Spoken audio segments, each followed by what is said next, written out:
started. So today, if you happen to have 2 blocks, we will use them at some point.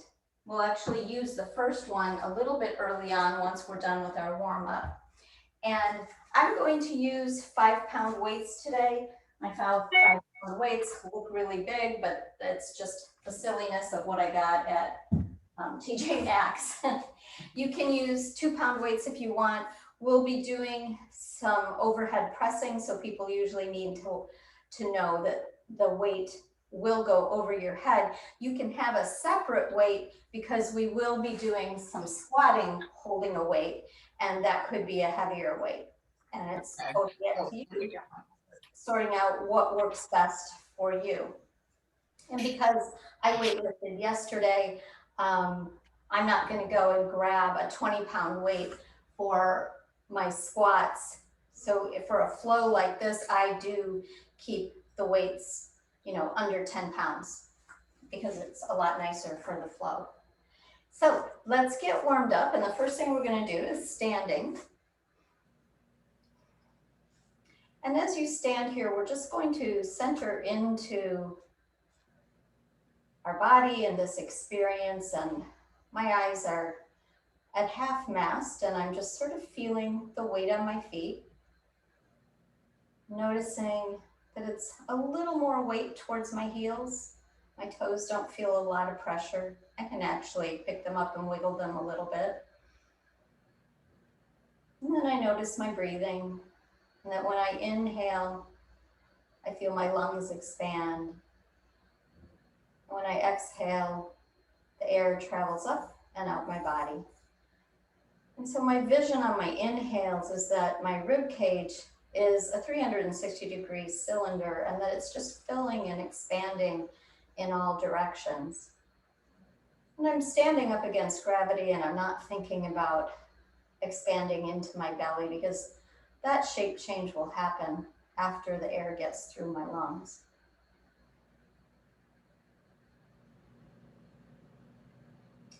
And then we'll open our eyes, and we'll start with some arm circles to warm up. So I like to hold on to my rib with my left hand, my ribs, so that they don't go flying out of my body. And my thumb is pointing up, and I'm going to take my thumb up, reaching towards the ceiling, and then turn my pinky behind me and complete a circle. And depending on the direction, we'll do 3 of these that you're looking at it from. You can see it's not really a circle because of fascial constrictions and things. My arm is not going directly behind me. And then we reverse that circle.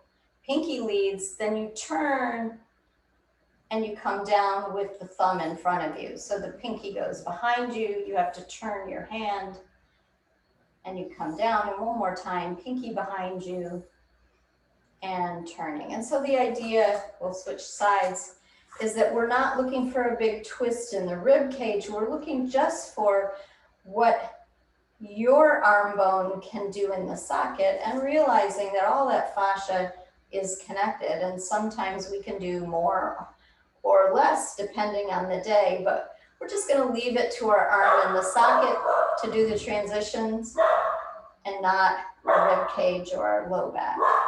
Beautiful. And now the next thing we'll do is hip circles to warm up. I like to hold on to something because it can become a balance exercise, but right now we're not going to do it that way. So I'm going to demonstrate holding here, and I'll do it from both directions. So picking the leg that is closest to your stability object, stand into that leg, really feel yourself pushing down into that heel, and then lifting the knee straight up. So it looks like this. And then what I'm going to do is, without my hip changing, I'm externally rotating, opening my knee out. Now, in order to get around the circle, I have to internally rotate that leg and then come around to the side. So we'll do 2 more in this direction.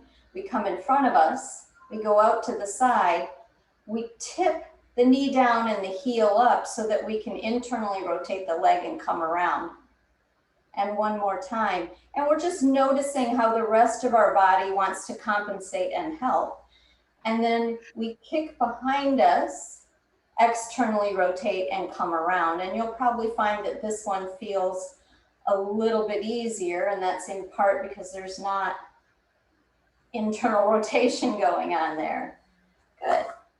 And then you just shake that out and you should feel that stability leg really helping you. I'll go from this direction now. So standing into that strong, stable leg, more weight in the heel. We come up, we externally rotate, then we tip the leg and come behind us. This is my tighter side, so I notice that my low back wants to try to help me get that leg into internal rotation. So all I'd be achieving is the look of internal rotation, not really internal rotation. And now we kick behind us, come out to the side, out to the side, and one last one. Great. So then we'll just, when you're ready, we'll warm up our shoulders a little bit. And the first thing that we're going to do, and you can stand a little wider than hip distance just for stability, finding a place for cactus arms. And notice if your shoulders feel all jacked up, just allow your shoulders to sort of rest on your back and no tension in your neck. And we're going to internally rotate at the top of the arm so that our hands come down, however far that wants to happen. And then as we come up and we're going to bring our hands behind us, that external rotation is probably smaller than the internal rotation, and that's okay. And as we do this, I'm going to show from this side, we don't want our ribs to flare out of our body trying to help the hands go back and the elbows go forward. We're just going to be happy with what we get. So we don't want to be doing that as we're trying to get our hand further back. And you can adjust. If it feels like too much tension in your neck, just bring your arms lower. Great. And then we shake that out. So now we're just going to practice a little hip hinge because we will hip hinge with some weight. So we're just going to remind ourselves that when we hip hinge, it's really nice to have kind of soft knees. And you're sending your bottom behind you. Your knees are not going in front of you. And you're taking your torso as if it's on a stick. And you're just coming forward. Take a breath for an inhale, and on an exhale, use a vision of a marble traveling up from your pubic bone behind your belly button to help you come back up. And we do that again. Your back is against a stick. Your spine isn't changing. Push through your heels, squeeze your bum. Use an exhale to come back up. And again. Coming over, we're going to push through our heels, squeeze our bum, and come back up in one piece. Let's do one last one.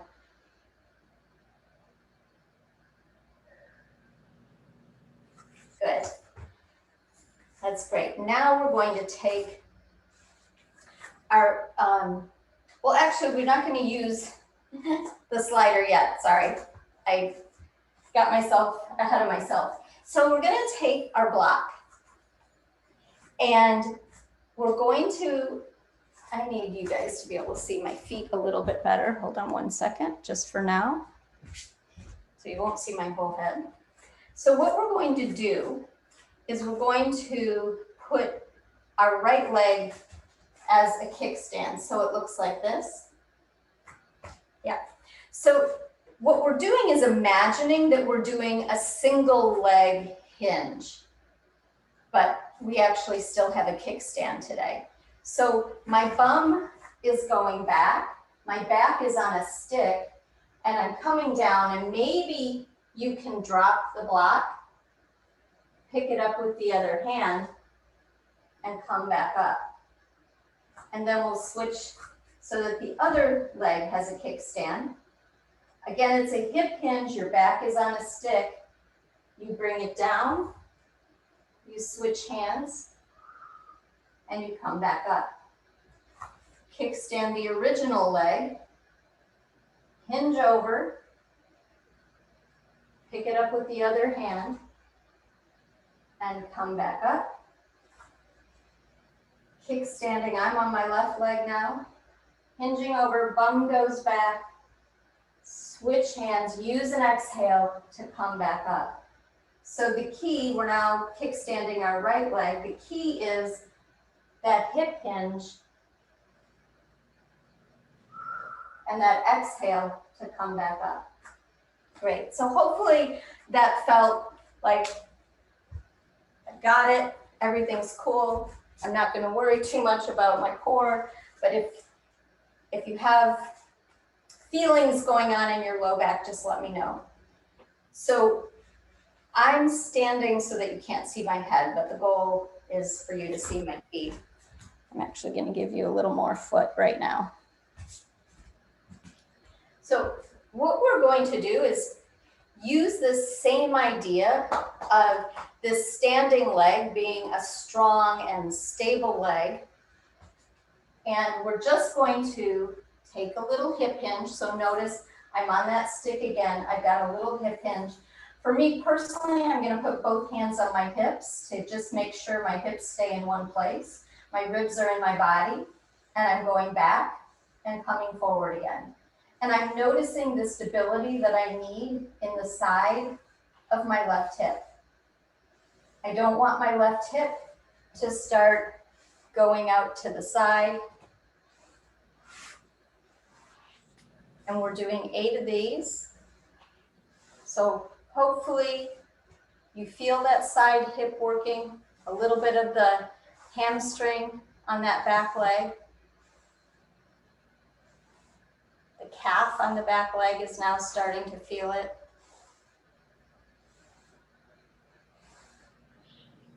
And I've achieved 8. Don't know about you guys. Sorry, gang, I forgot to turn off my notifications. That's not good. It's on now. And we're on the other side now. So I think you guys were going. Were you not, Robin? Yeah, no, I'm good. Okay, so we're back and forward. Notice where your breath is the most helpful. Notice if you want to twist like this, keeping that hip in line.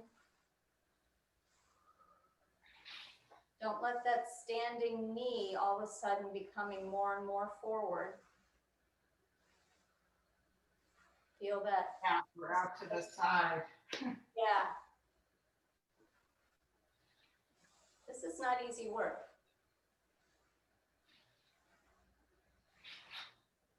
And one last one. And come back up. And just shake it out for a sec.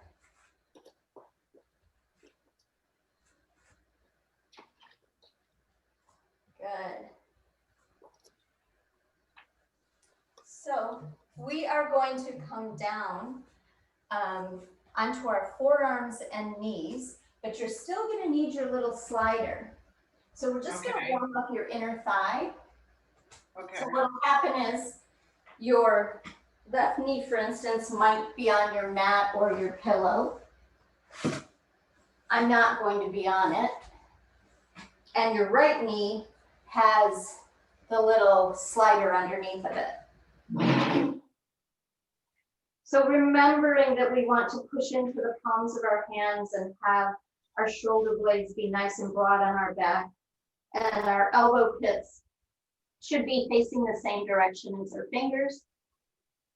And then all we're going to do is take that right leg out to the side and drag it back in with an exhale. Now notice that my left hip has not changed. So I'm not going super far because I'm not having my left leg move or change. It almost feels like frustrating that you can't slide further to the right because you're trying to keep your left hip on an imaginary wall. Yeah. Use that exhale. Feel the marble traveling from your pubic bone up and behind your belly button. Help keep your core strong and steady and help you bring that leg back in.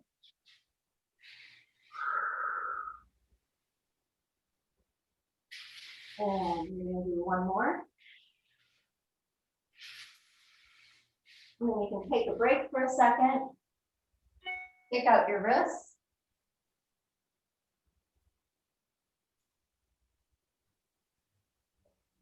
And we're going to switch to the other side.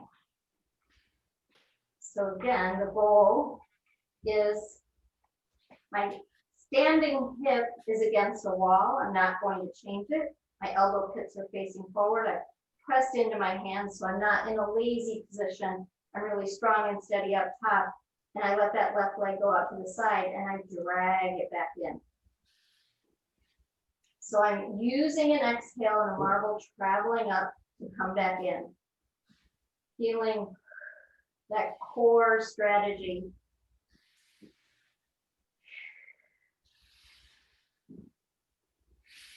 The marble travels up and behind the belly button.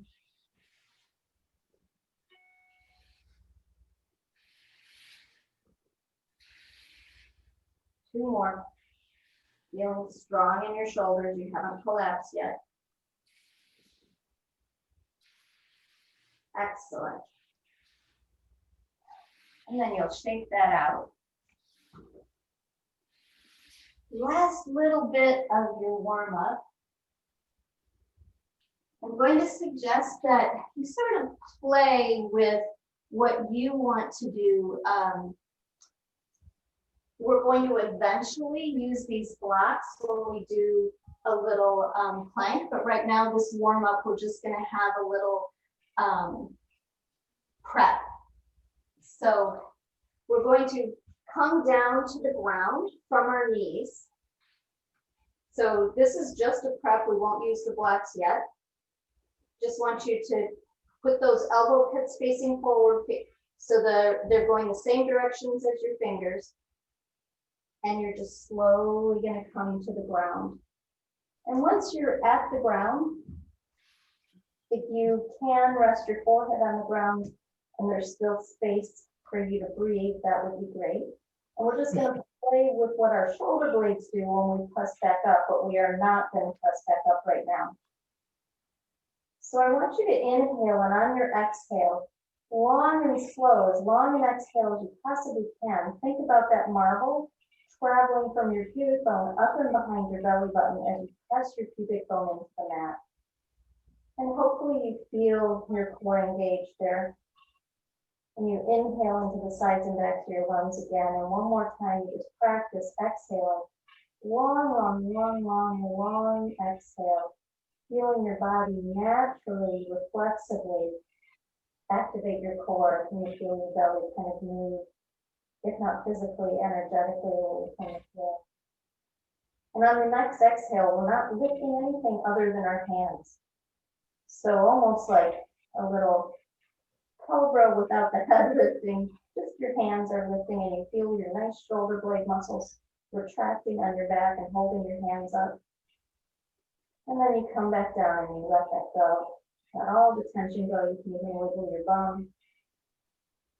And on the next one, on that exhale, where we push our pubic bone into the mat, we're going to lift our hands and float our head. We're not looking forward.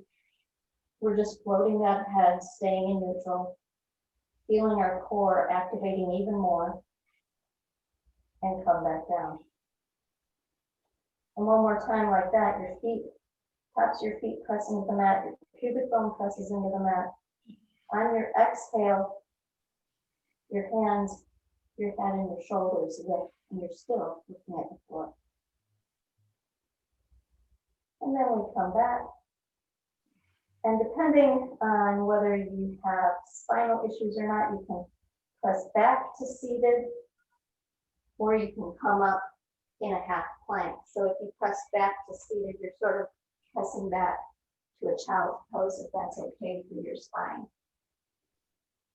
And for me, I'm not practicing child's pose, so I'm just going to sit and breathe for a moment and take a sip of water. So all the talking always means I need a little water. As you feel your lungs expand, in all directions as you breathe. And then we're going to grab our weights, and I am going to grab my 5-pound weight. You certainly can have heavier. For many of you, we're going to do some squats on this one. And for many of you, heavier is okay, but you need to sort of know your own weight. So we're going to hold that weight as if we had a goblet in our hands. And our feet are going to be wide. I'm not doing a super wide goddess stance, but the goblet squat like so. And we're just going to do it 8 times. We want to keep the goblet really close to our body, bending our knees, sending our bum back so the weight is in your heels, and you press through your heels and come back up. So you're coming down, and then with an exhale, you press heels, legs work, bum works, and up you go. So we're not hinging over a ton, but we don't want to tuck our tail. So it's not a gym squat. This is our variation. Our spine is still in neutral. I've got that stick on my back. So exhale, heels, bum, and up. And down, and up. And the reason I'm not having my knees travel really far forward is because I want more work in my bum. I want to load my hip.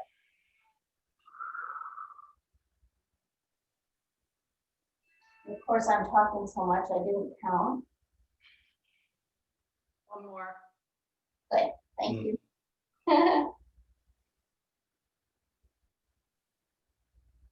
Perfect. Okay, so now we're going to take something we did in the warm-up with a sort of single leg, but it's not going to be this little kickstand. Well, it could be. So number one, you could have a little kickstand. You will be holding the weight in one hand, and you can hold it like a goblet.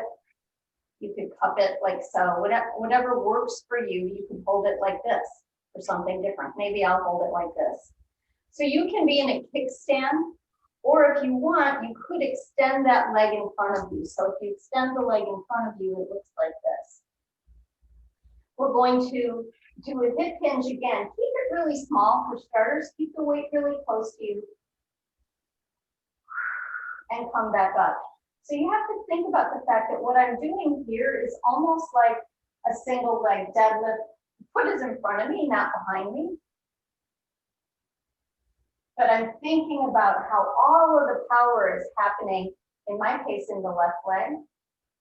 And hinging, my body is on a stick. I'm not going super far over because I want to make sure that my ribs don't come out of my body, that I'm not loading accidentally in my low back. We're going to 8 of these. And of course, stop if you're thinking your form is falling apart and you're done. That's okay.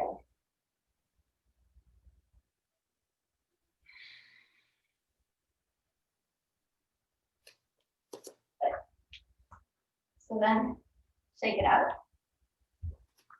And we're going to do the other side. And this time facing this direction.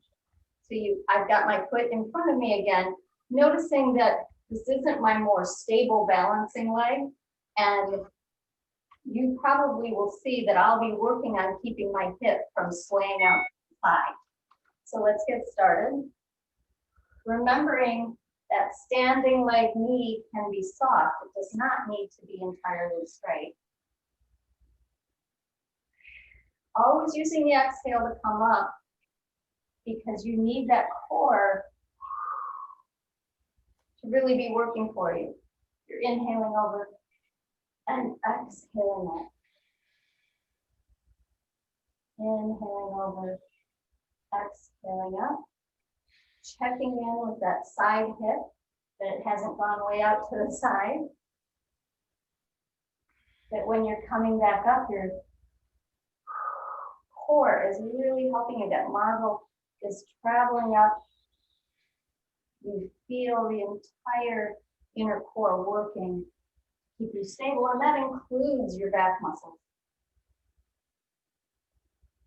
Robin, are we at 8? Yep. I thought so. Oh, like talking today. Good. So I suggest you pick up another weight, and we're just going to walk around for a moment. So you're just walking around. And when you're walking, you're thinking about how this really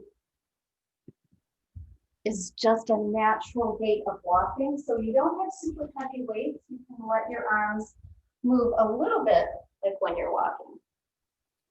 And you're taking a nice walk outside.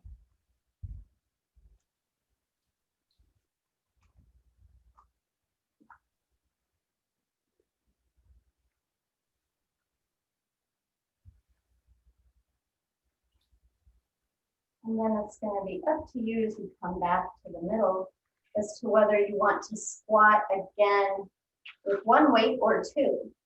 So if you've got 2 weights, we'll just hold them right at our chest. So you can have 1 weight or you can have 2. And we're going down and back up again. And once again, if you do have heavier weight, make sure that it hasn't become a hinge over like so. We're not doing that. It's a squat with a little bit of a hinge.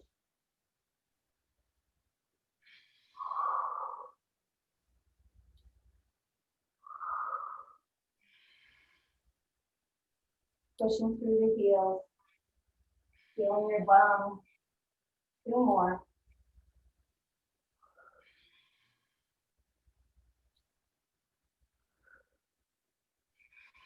Great. And let that go. So we are going to do a little hip hinge now without funky things happening in our legs. We're just going to practice what becomes eventually the deadlift.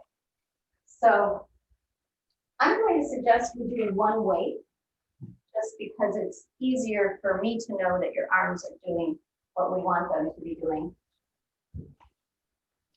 However wide you need your legs to be for you to feel steady, remembering you've got that stick on your back, we are inhaling over, we're feeling sensations on the back of our legs, we've got soft knees. The weight is hanging off of my arms, but I really want to make sure my back is activated. So I pretend I'm holding 2 clutch purses under my arms and bringing the weight closer to my body. I've really got a lot of activation in my upper back now. And then I think about my hamstrings and my bum being the elevator or the motivator. Squeeze my bum and I hinge straight back up. So we're inhaling over, allowing the weight to help our torso come down, but we've got that stick on our back. We grab those clutch purses, we push through the heels, and we come back up. If you don't feel your hamstrings working, you can always scratch your hamstrings. If you need to put your weight down, you can do that. Drawing the clutch purses towards you, pushing through your heels, squeezing your bum, and coming back up. So we inhale over, feeling the weight, helping the back of our legs feel like a stretch, an active stretch. Grab the clutch purses, bring the weight closer to you. Exhale, push through your heels, squeeze your bum, and come back up. And again. Inhaling over, grabbing the clutch purses, push through the heels, squeeze the bum, and come up. And again. Hinging over, drawing your arms closer to your legs with the clutch purse, and then use that exhale and come back up. Great. And always stopping if you feel that you've had enough. Robin, just a check-in. How was your back during that? Good, but it's Joanne that has the Oh, Joanne, issue. sorry. I had it That's okay. line. There was a reflection and I This picked is where I'm going to have my blocks ready. We're just going to do a little modified sun salutation in between. So Okay. putting my 2 blocks down so that, now the key here is if perchance you don't have a yoga mat and you're on carpeting, those blocks could slide, and I'm not thinking that's a very good idea. So we have to know that the blocks aren't going to move. So we're going to do a modified sun salutation. Everything is a hip hinge. I have to move over so my arms have room. We're bringing our arms up and around, and then we're hip hinging over. So soft knees, hinging over, bend your knees enough so you can bring your hands to the blocks. And you're going to take 1 step and then 2 steps back. Then you're going to bring your knees down. You're going to come back to a little puppy-ish format, and you're going to push those blocks wider. Hopefully that worked for you. Hands are now on the mat. Come forward into a half plank, and we're going to come all the way down to the ground. We're going to do our little baby cobra, this time lifting our fingertips off the ground so that we can feel our nice back muscles activate, putting your hands down, feeling your back being really active as you lift your head, your chest, and you just look forward to the end of your mat as your little cobra. I lift my hands one more time, and then as you put your hands back on the ground, you feel your shoulders really being there on the back for support for you to come back from that into that half plank again. And what we're going to do is send our bum back, not going all the way into child's pose, keeping a neutral spine, so it's almost like a little bit of a puppy, and dragging your hands back so that you're now kneeling on your knees. And you may need a wall or not. We're going to bring 1 leg forward, untuck the toes in the back. We're going to push ourselves straight up, so that's like the bottom part of a piston lunge, and bring both legs to stand. Yay! That was awesome. And didn't fall over. Yay! Now we're going to grab 2 weights. So we're going to do a little piston lunging. So straight up and down lunging. And generally speaking, 2 weights are pretty easy to handle. So we're going to pick a leg. Let's say we're standing really nice and strong on our right leg. We're pushing through the heel of the right leg, so we're tall. It's almost as if we've pumped up an injection of air right in our hip. And then we step that left leg back, making sure that you're not on a narrow track. And this would be me on a narrow track versus me on train tracks. So we want to be on train tracks, and then you can adjust. And right now I'm inching my front foot forward because I've got a wall behind me. So here we are standing, and the only thing we're going to think about is pulling that right knee, that right leg bone into the socket. That gives me a feeling of a little getting my hips in alignment without me torquing or pushing or pulling anything. And then I'm going to bend to go down. So both knees bend, and I push back up. Let's think about that front leg as the power leg. So our front heel is really firm into the ground, and we push through that right heel to bring ourselves back up. So your right bum cheek is the elevator. Again, you're trying to be cautious about your hips swaying out to the side. You don't have to go low. You do what you can do, but always focusing on the fact that it's the standing leg, the firm front leg, that is the motivator and elevator. And when you've gotten to 8, you can stop and shake it out.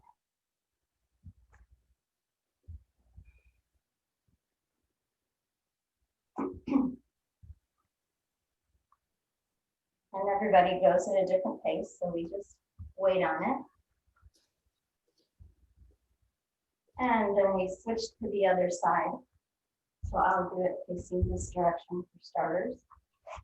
Thinking about getting into alignment without tipping over, which I almost did. So I've got a feeling of a little low back arch, so I'm going to give myself that feeling of a bit of a tucked tail. Then I pull my left femur into the socket, feel a little more stretch on my right hip flexor, and now we piston lunge, bending both and straightening up both. And 2, and 3, and remembering you're listening to your body. And if at any point your body says, I'm going to lose my form, then you stop. It doesn't have to go to the exact number. I've got 3 left.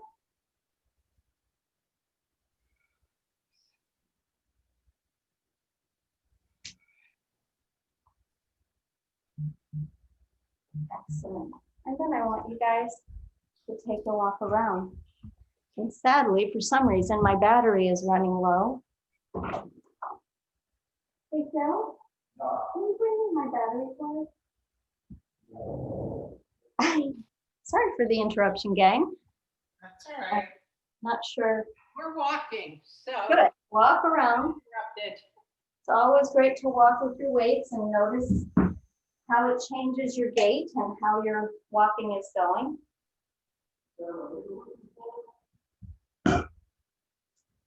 It's in the office, the white battery cord.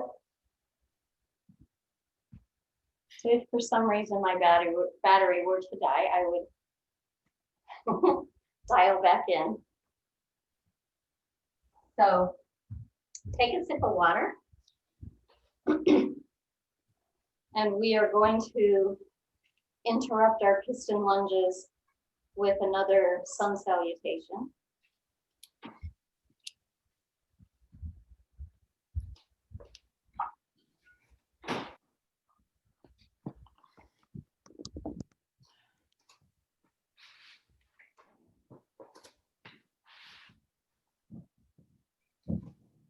We were saved.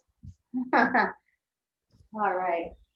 So again, preparing for that same sun salutation, I am putting my blocks where my hands are going to find them in the beginning.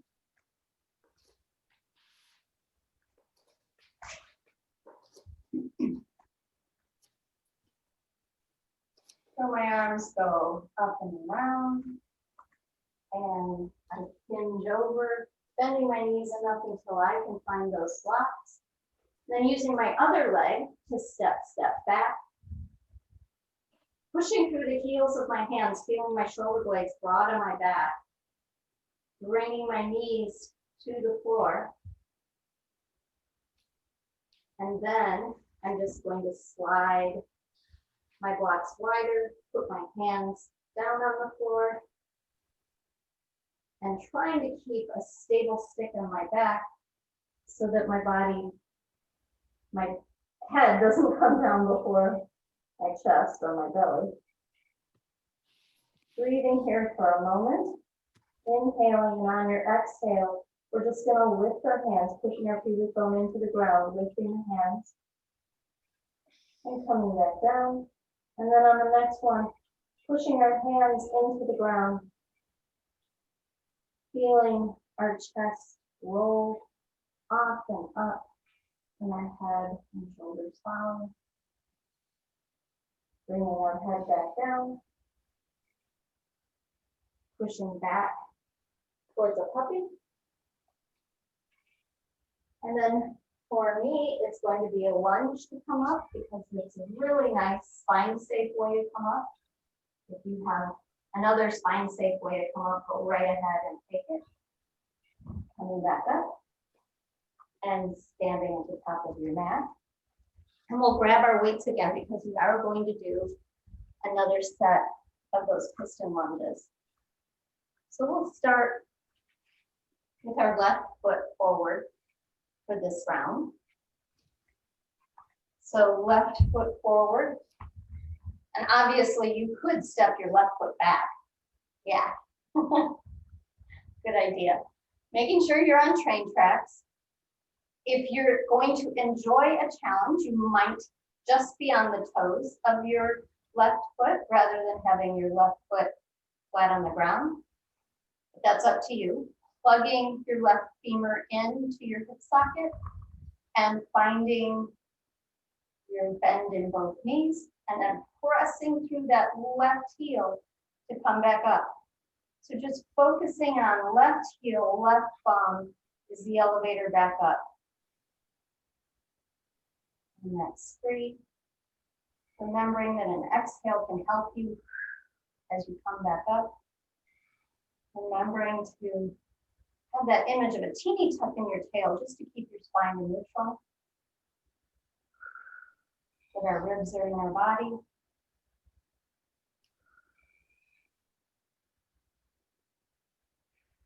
I sure feel that bum now.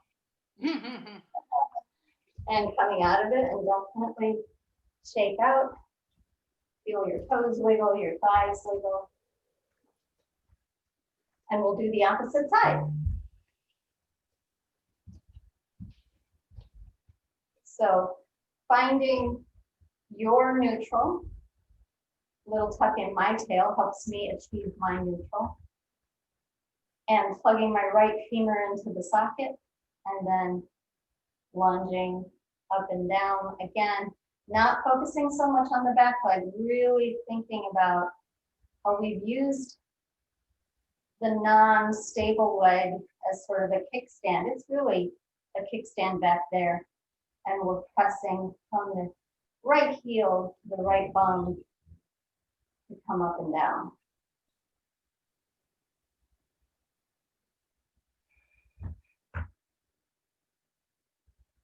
Good. Ooh-wee. Yeah. Definitely shake that up. Yay. Yeah. So we are going to play with triangle pose here. What we're going to do, Robin and Joanne know this, but everybody else is new to it. So we're going to take our right leg and step it out as if we're getting ready for a triangle pose or even a warrior two. It's the same position. But what I want you to think about is, so the right leg, the forward leg is pushing to the short end of the mat, but your back leg can change depending on what works best for your hip. So we're just going to play with what is a hip hinge, and you can adjust those back feet and leg. Maybe there's an angle that makes it feel better. So your pelvis doesn't need to get torqued to face the camera in my case. My pelvis is not directly facing the camera. So now what we're going to do is now we've got the weights, and we're going to think about what that means with the weight in my right hand as I hinge over. I'm only going as far as I can go, keeping my spine on a stick again. Then exhale, think about that marble starting at my inner thigh and pulling right up and behind my belly button. So inhaling over, no side bend, just a hinge. Exhale, the marble travels up through the inner thigh, up and behind the belly button. And traveling over, feeling a stretch, and then coming back up with the marble. And traveling over, using that marble and coming back up. Traveling over, using that marble and coming back up. And one more just like that.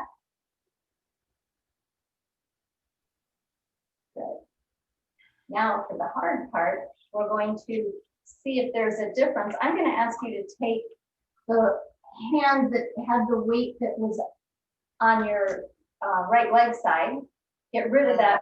We really just want to notice what's going on with your upper hand. So this is called a rack position, and I'm just holding the weight at my shoulder. We're going to do that same triangle pose, or beginnings of it, and then we're going to push that weight up and feel the power of the weight helping us as we come back up. You really need that marble traveling up, and you should feel a lot more going on in your inner core. If it's too much to have the weight straight up, you can have the weight moving down as your marble is traveling up and you come up. So we hinge over, we press up, you can even look at it. Use that marble traveling up. Feel how much your core has to work now that this weight is up high. Traveling over. Notice your low back. Keep your ribs in your body.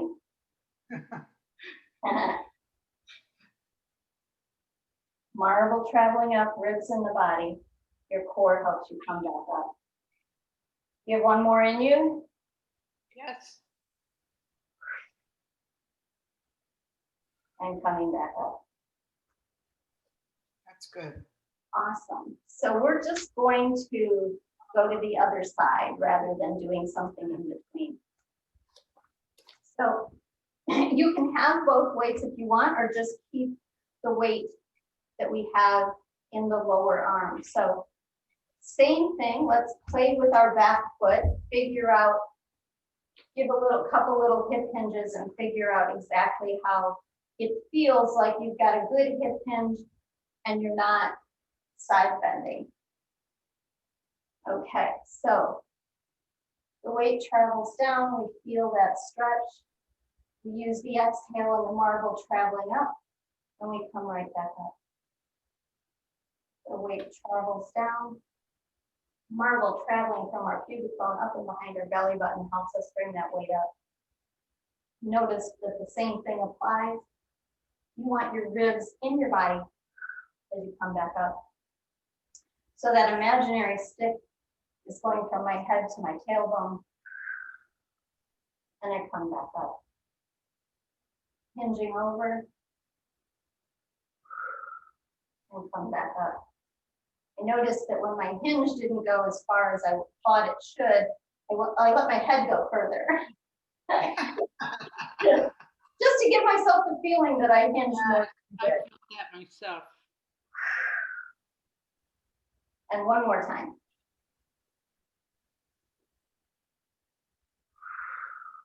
Excellent. And now for the hard part. Remembering both sides can be different, so you can play with what you're going to do. You come down into that side hip hinge, press the weight up to the place that's comfortable for your shoulder to hold it, and then draw that marble up and you come back up.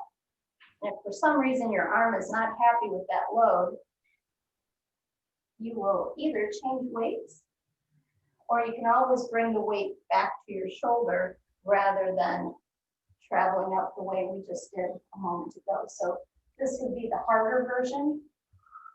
Okay. And this would be the easier version. Both have you using a weight to help you activate your core. I'm doing one last one. Excellent. All right. Shake everything out. Take your two weights, and once again, we take a little walk. So this little walk is part of sort of a bone building exercise, and people can walk with heavier weights, obviously. But it's just a good thing to remind yourself that you can do anytime you want. So the next thing that we're going to do is rowing with a press up. So truth be told, you don't have to hold both weights because we're going to do one side and then the other. But sometimes it's nice to have the bottom weight just secure in your hand to keep your whole body activated. So I'm going to turn to the side and show you. We'll start with the right row. I'm bending my knees a little and sending my bum back. So you can see I'm not all the way bent over. That would be one option. I'm just right here in a really nice place where I can retract my shoulder blade a little bit and then pull my arm, come towards my armpit and go back down. Noticing that I want to keep from having my hips slide out to the side and that I can go up fast. And the important part is slow, slow, slow, slow back down. So when would you exhale? A lot of people like to exhale on the way up because they think that's the harder work. Other people exhale on the way down because that's the harder work. Just depends on you. But that exhale is always good as the support for your core when the weight is in its most difficult position. Or coming the most difficult position. And one more. And then we stand up. You put the same weight in its rack position. Check out your feet and just make sure that they're generally facing forward and one foot isn't ahead of the other. Also make sure they're wide enough so you feel secure. Soft knees, and we're just going to press that weight straight up and come back down. But the real key here is that I want you to feel when you get up that you could stabilize for a second and then slowly come back down. So it's fine to go up fast, stabilize for a second, and then slowly come back down. So the real muscle building work is in this, what we call the eccentric phase, coming back down.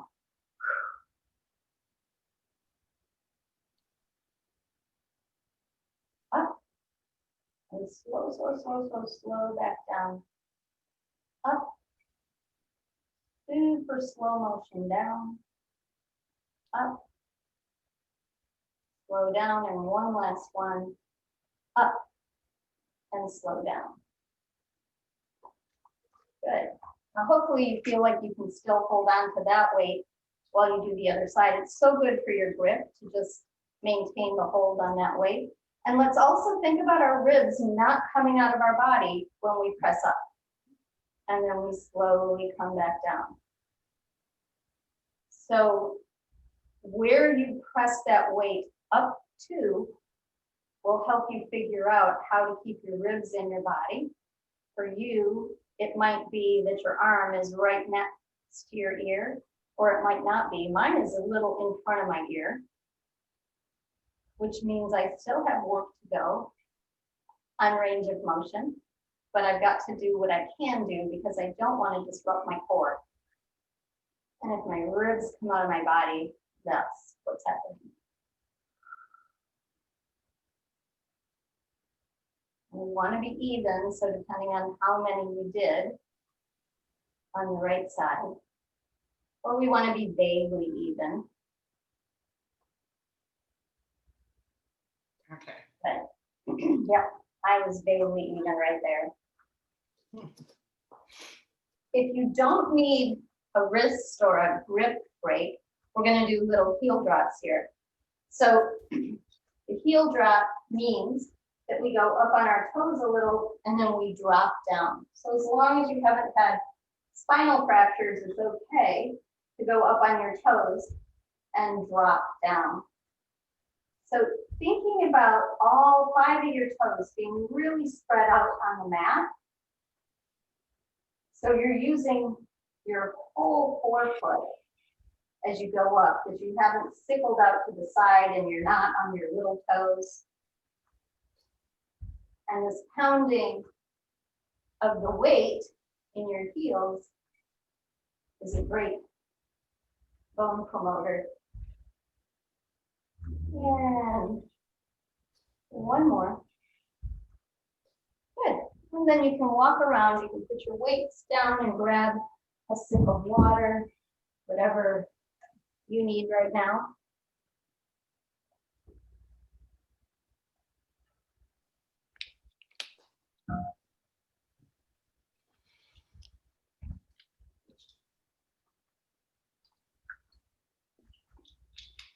And I'm going to take my weights and put them near where eventually they'll be able for my hands to pick up when I'm down on the ground. So we will eventually bridge on the ground, so it's closer to where I'm anticipating my head will be. But we're going to do another sun salutation to come to the ground, or a modified sun salutation, using our blocks for our hands. And bringing our arms up and around, noticing that I don't ever really feel your breath on you hip hinging and coming down. I want you to do what works for you. Step, step back. Feel strong in this plank for the moment. Just feel how your shoulder blades are wide on your back and your armpits are active. And then bringing your knees down. My bum sends back a little bit so I have the leverage to move those blocks to the side. And I'm getting ready with my armpits facing forward, my toes on the ground, to come and lower myself to the ground. I'm going to take that extra exhale where I just lift my hands and retract my shoulder blades, feeling those nice arm muscles and back muscles we worked. Bringing my hands back down. Inhaling into the sides and backs of my lungs, and exhaling, pushing my pubic bone into the mat, keeping my ribs in my body, and just pressing up so that my shoulders, neck, and head lift, and I look just at the top of my mat. And then come back down. And at this time, we are going to come onto our back. For me, I'm going to actually stay on the side that I'm on, because this is where my blocks are. I'm going to move my weight up towards my head. That's like plans. So you'll be able to see me on the ground. If you need a little pillow for your head, that's fine. Mine's just a little washcloth. Let's not have a really tall pillow because we will be bridging. So we can always just move it back and forth. But I'm going to move this so you can see my head. Let's use our spine safe way to come down to the ground. Like really, it's just a little washcloth. It's not much under my head. So I'm looking to have my heels beneath my bum. And we're just going to check in with our supine posture, our lying down posture. So what I'm hoping for is that the back of my neck feels long. And if my chin is way up to the ground, then maybe I do need more than one washcloth under my head so that I can have my chin be a little bit tucked in. I'm not lifting my head and looking towards my pubic bone. It's just that my chin isn't up to the ceiling.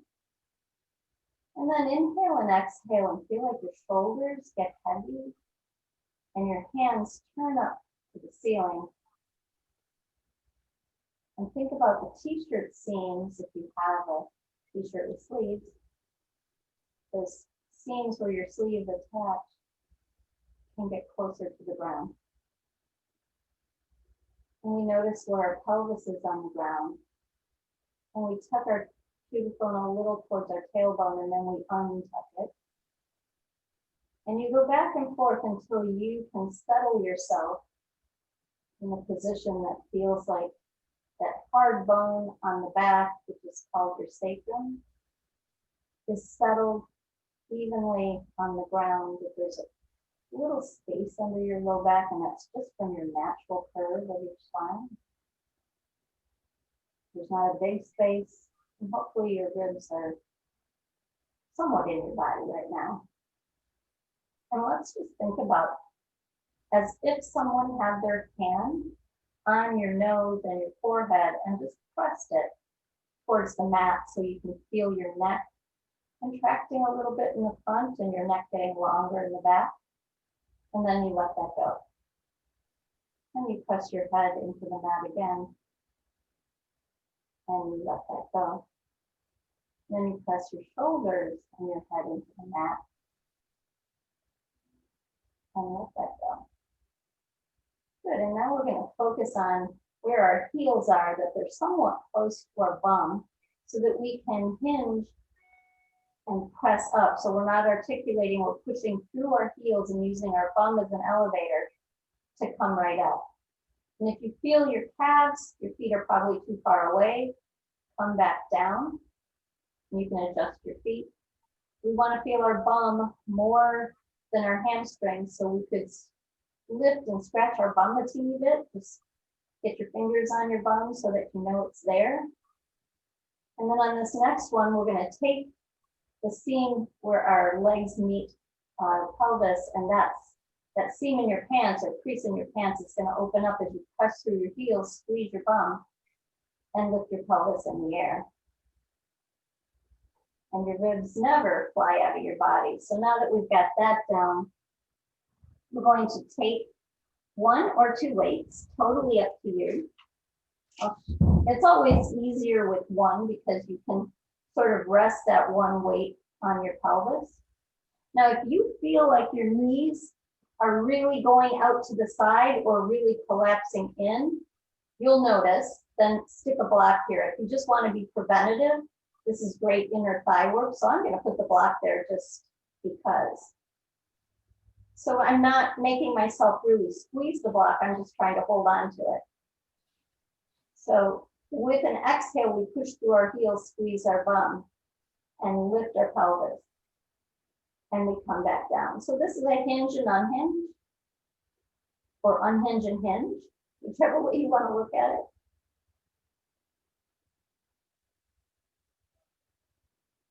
And you will repeat this 8 times. And everybody goes at a different pace, so it's kind of awkward for me to count when you're either trying to race or slow down to meet my count. Notice if your legs feel like they want to shake, and that's okay. They're just working. They've been working. So they're talking to you. At this point, you should feel your bum pretty easily.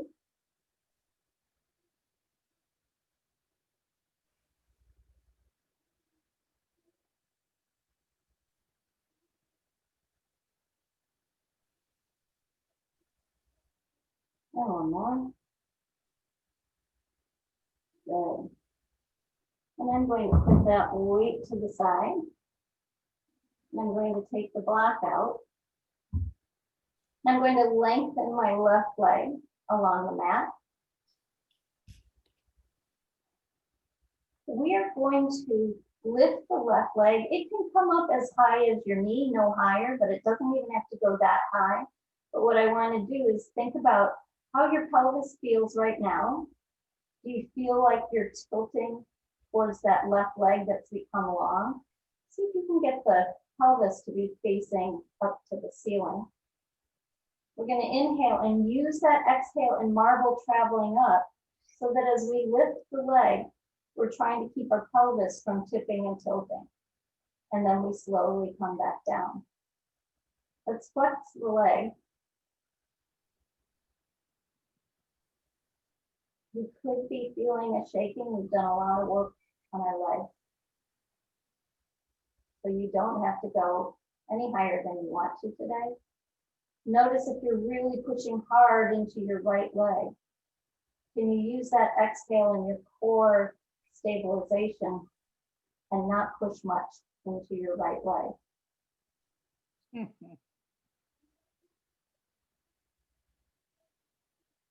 Go to the point where your leg is feeling like, oh, baby, it's shaking too much. I'm a little uncomfortable. You don't want your low back to start trying to help you. So when you reach that point, bend both legs. and wiggle side to side. You could do windshield wipers. And we've got one last thing to do, and that is the right leg. Lengthening that right leg down along the ground. Flexing your heel. Maybe your hands are on your pelvis so you can notice. You use that exhale and you lift that leg and you come back down. Noticing if you can do this with a stable pelvis without any back tension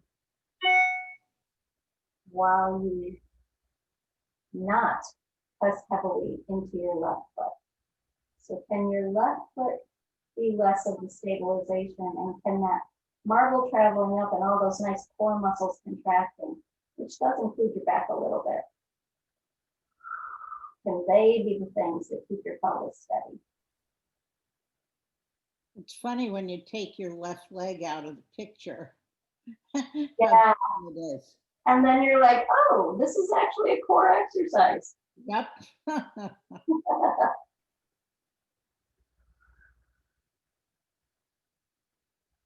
And again, it's all what you feel in your body is when you're ready to stop. Right. When your leg is shaking and you think you're going to lose the stabilization of your core. And draw that heel back in and maybe bring your feet wide on the mat. And windshield wiper slowly one last time. Finding your back. I like when you do the other with the block, not that you're squeezing the block, but it just keeps, I think, a better alignment. Yes, it does. We don't default into some of our cheats that way. And we don't even know what our own cheats are. And on any given day, it could be different. So you're getting ready to settle down and you're finding the things that you need for your Shavasana, whether it's an eye pillow or a head pillow or a blanket.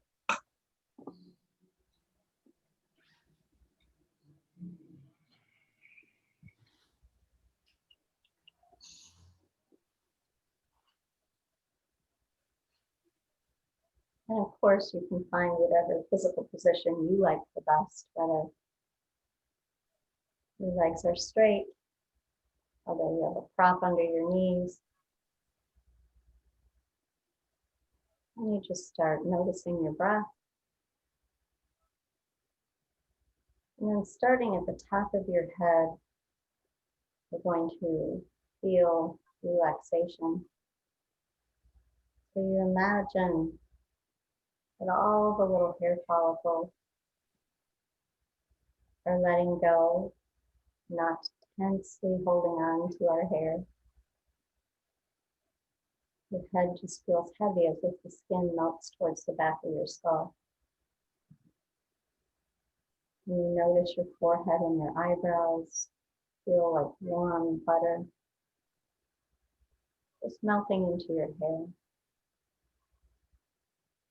Sides of your eyes and your cheekbones aren't looking, seeing, or smiling. They're just relaxing and they let go.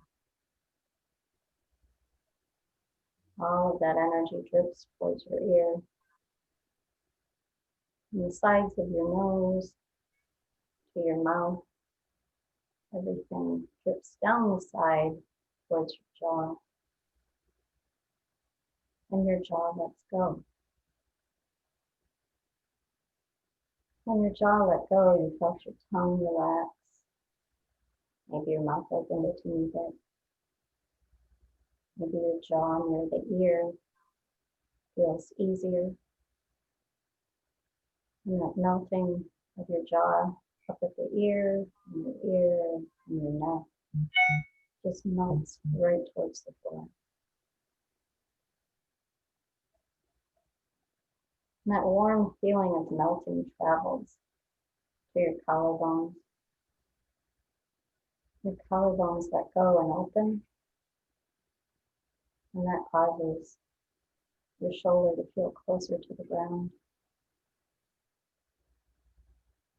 You feel your shoulder blades heavy on the ground and the muscles melting towards the earth. And then all the little muscles that attach around your shoulder let go. And that lets go of the muscles in your armpit, and the top of your arm, all the way down to your elbow, to your forearm, to your fingers and your hands. Both sides are heavy. And as you travel back up, you notice the connections to your shoulders and your rib cage are soft and warm. And you notice that your rib cage, if it could, would melt front to back and just settle on the earth. And all the little muscles supporting your spine up and down and around all your vertebrae relax because they're not holding you up to gravity. And you feel that relaxation travel all the way towards where your spine meets your sacrum, which is your spine meeting your pelvis. And you notice the sacrum isn't being held any longer, and it's just resting gently on the earth. And all the rest of the muscles that make the pelvis are relaxed. The pelvis lies there melting towards the earth, and so do those muscles. All the muscles in your pelvic bowl and those that attach towards your legs let go. You feel your glute muscles let go. Your bones no longer tense and holding you up. You melt more towards the earth. The hip flexor that crosses from your pelvis to your leg lets go, and your leg is suddenly much heavier on the earth. The fronts and backs of your thighs relax. All the muscles around your knee relax. Your shin and your calves. And it all melts towards your heels and pours towards the ground. Even any little toe tension melts down your foot to the heel and into the ground.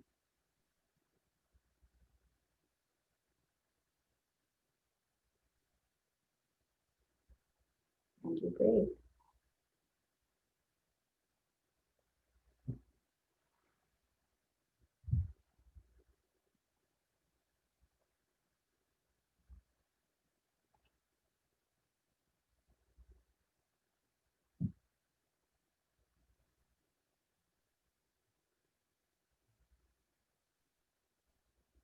You may stay here as long as you like.